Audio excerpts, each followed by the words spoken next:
getting out on your own, and possibly even moving into a new town with your boyfriend.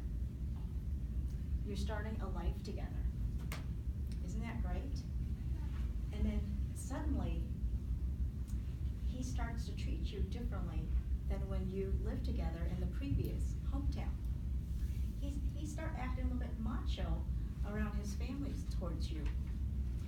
One day, he mashed a wall just because he's upset with you. And then on another occasion, you're running into the room and you're hiding. And then what does he do? He beat down the door just to scare you. Well, that was my life in 1997. I moved here to Reno. I was in an abusive relationship, and later I found myself homeless. Yes, I was homeless for 7 months. And so today I'll talk to you about being homeless and living in a halfway house, the steps that I took to rehabilitate myself, and what I've learned from that experience. So I found Center Street Mission, and boy, oh boy, was I nervous, because I never thought I could be around these people, but it was okay. They were my only choice at that time. Center Street Mission was a nonprofit and also a homeless shelter for women, for men, and also for families. I lived there for 7 months. It wasn't free. I had to pay $75 a month, but I did it. I had to follow their rules and their regulations. You know, going to Monday night we had Bible classes. Wednesday night we had life skills, and on Sunday we had to go to church.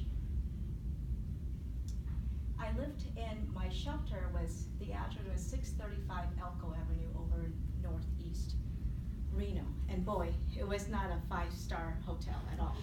It was a halfway house. I shared that home with 12 different women. They were either there for a week or months. I wanted to share with you about my, Sally was I lived up in the loft. We had, it was a small house. We had 2 bedrooms and then a loft. So Sally was one of my roommates. She just came out of prison for, drug-related issues. And she stayed with us for a couple of weeks. And then one day, she just never came back.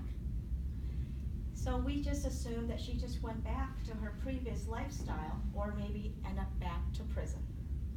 And then there was Suzanne. I also call her my big mama. She was from Hawaii, and she was this great older lady, and she took an interest in me, and she kind of had me under her wings. Some of the ladies, they picked on me at times, but Big Mama always stood up for me. All right, steps to rehabilitate myself. My life at that time centered on trying to find work and also going to those required classes. As far as work, I remember I started out making phone calls in some dingy office just to, just so that I could get a wage. And then from there, I found another temporary work doing billings or claims at Hometown Health, and then I finally found my great job with the county in the senior center. But each day I persevered. I was determined. I went to those classes. I did everything that I could because I saw where I was. I had fallen. And now it was time for me to get on my feet. What I've gained from those experiences, I've actually got to receive God, and also became a born-again Christian while I was in the shelter, because I was so touched going to those Bible classes. I've also met some really great women, like Deborah Armstrong. She's the founder of Safe Embrace. And also Pastor Joan Vereen, which I still keep in touch, and they just do such marvelous work in our community. I've also learned that the last 20 years, I didn't take anything for granted, and I was really proud of all the accomplishments that I've made. Everybody has a story. Everyone that's homeless has a story. And I learned not to judge people, but to have love and compassion towards them. My homelessness was a result of being in an abusive relationship. For someone else, it could be a loss of their job or a fire.